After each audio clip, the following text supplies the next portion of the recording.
Assalamualaikum warahmatullahi wabarakatuh. Perkenalkan, nama saya Musayaroh dengan NIM akhir 002 dari kelas 4A. Dalam video kali ini, saya akan membahas dua soal yang sudah saya berikan di slide sebelumnya. Soal yang pertama, kita akan membahas tentang uji T independen. Intinya, pada soal tersebut, apakah ada perbedaan rata-rata banyak istilah IPA yang dihafal oleh kedua kelompok? Asumsi datanya berdistribusi normal, parameter yang diuji adalah rata-rata, H0-nya tidak ada perbedaan rata-rata banyak istilah IPA yang dihafal oleh kedua kelompok, sedangkan H1-nya ada perbedaan rata-rata banyak istilah IPA yang dihafal oleh kedua kelompok, di mana kedua kelompok tersebut terdiri dari kelompok kontrol dan kelompok eksperimen.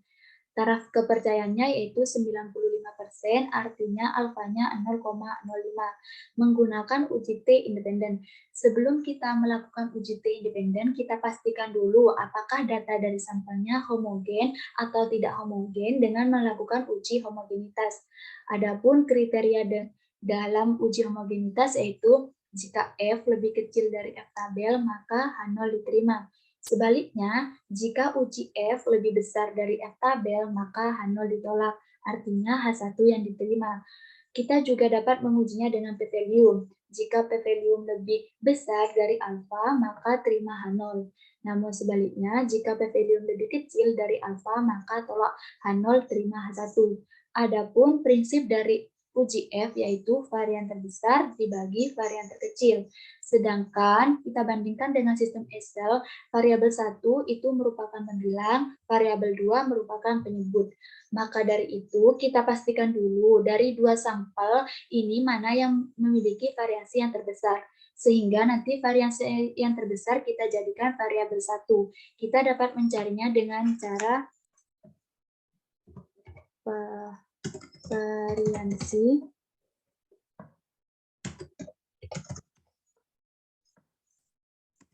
var titik S ini merupakan sampel, kita masukkan data kontrol,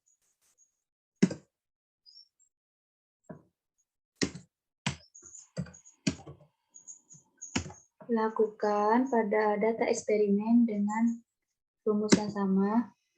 Sudah terlihat bahwa variansi yang besar yaitu dari data kontrol. Maka variabel 1 merupakan data dari kontrol. Lalu bagaimana cara memasukkan variabel 1 dengan variabel 2? Kita klik data, pilih data analisis. Karena yang diuji adalah F, maka kita pilih F-test to sample for variance. Klik OK. Kita masukkan variabel 1. Ingat, variabel 1 merupakan variabel terbesar. Variabel 2 merupakan variabel terkecil. Tabelnya jangan lupa dicentang, alfanya sama 0,05. Saya pilih output yang rank. Saya letakkan di sini. Lalu oke. Setelah uji F sudah diketahui, maka kita akan membandingkan F dengan F tabel. Di sini F 1,8, sedangkan F tabel 2,44. Sudah jelas bahwa F lebih kecil dari F tabel, maka H0 diterima. Kita dapat menuliskannya dengan F sama dengan 1,08 lebih kecil dari F tabel, maka H0 diterima. Artinya data ini homogen.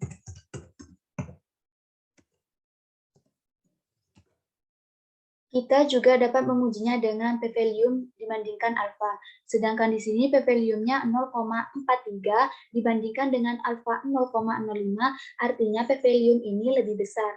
Maka p-value sama dengan 0,43 lebih besar 0,05.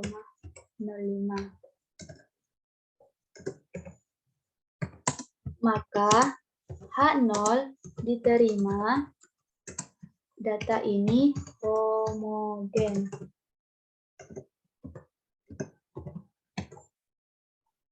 Uji F maupun p-value menghasilkan keputusan yang sama, yaitu data ini merupakan data homogen. Selanjutnya kita akan menguji uji T independen.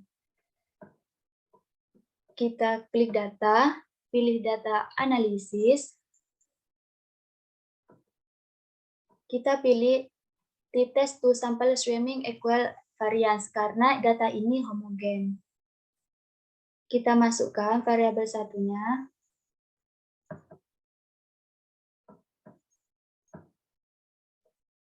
Variabel 2-nya, variabel terkecil.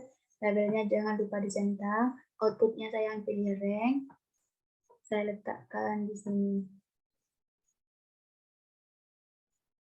Klik OK.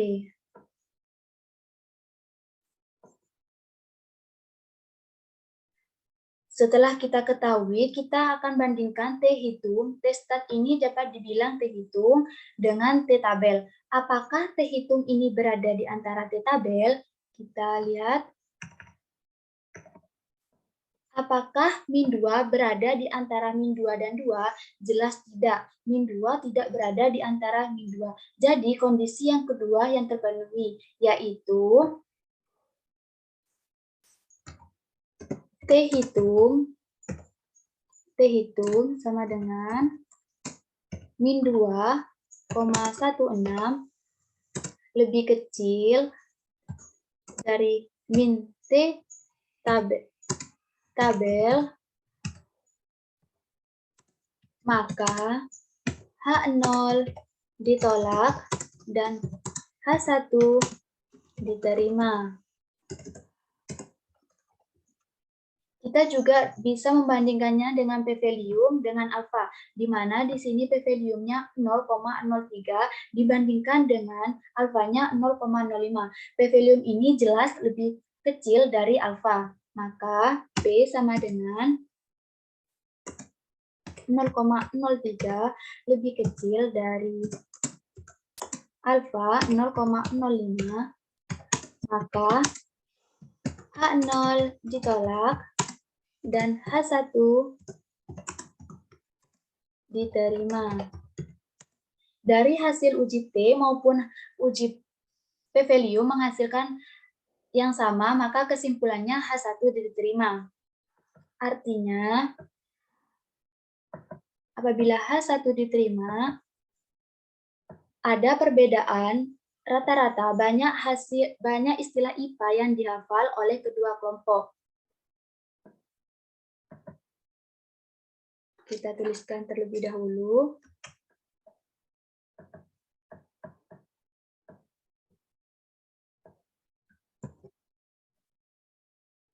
Maka kesimpulannya, ada perbedaan rata-rata banyak istilah IPA yang dihafal oleh kedua kelompok.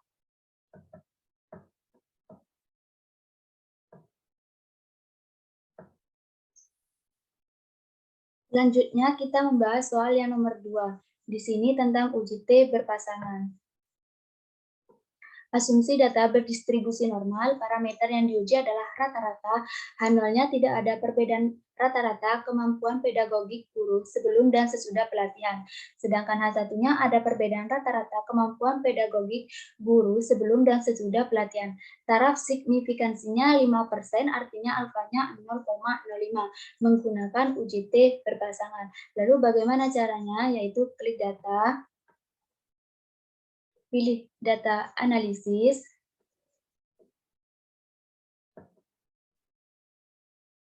kita pilih t-test pair to sample for means karena ini berpasangan. Klik OK. Variabel satunya kita masukkan. Variabel 2-nya dari data post-test. Labelnya jangan lupa dicentang, alfanya sudah sama, 0,05, outputnya saya pilih yang rank.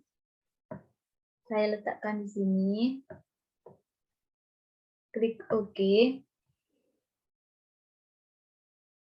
Di sini kita juga bisa membandingkan T-hitung dengan T-tabel, di mana T-hitung di sini min 5,53 dengan T-tabel 2,10. Apakah T-hitung ini berada di antara T-tabel? Jawabannya jelas tidak, karena min 5 tidak berada di antara min 2 dan 2. Kondisi yang memenuhi yaitu yang kondisi yang kedua, maka telah H0 alias terima H1. T statistiknya ini dapat dibilang T hitung. Kita langsung masukkan saja bahwa T hitung lebih kecil dari min T tabel. T hitungnya di sini kita masukkan angkanya berapa? Min 5,53. Maka H0 ditolak dan H1 diterima. Saya kasih tanda agar tidak bingung.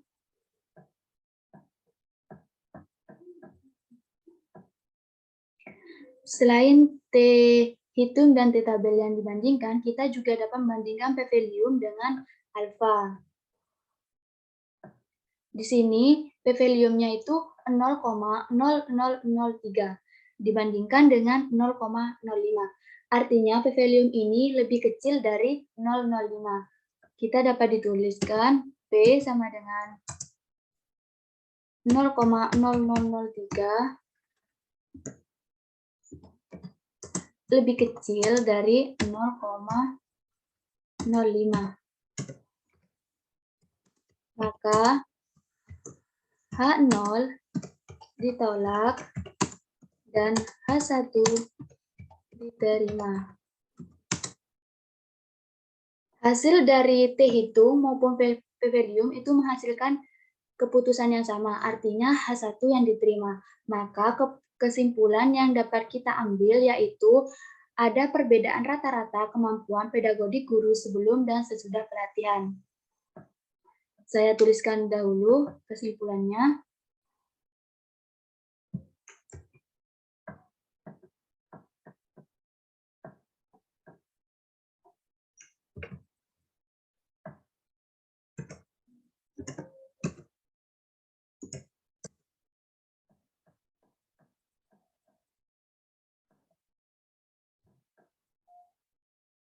Baik, di sini sudah saya jelaskan kedua soal tersebut. Cukup sekian yang dapat saya sampaikan. Kurang lebihnya saya mohon maaf. Wassalamualaikum warahmatullahi wabarakatuh.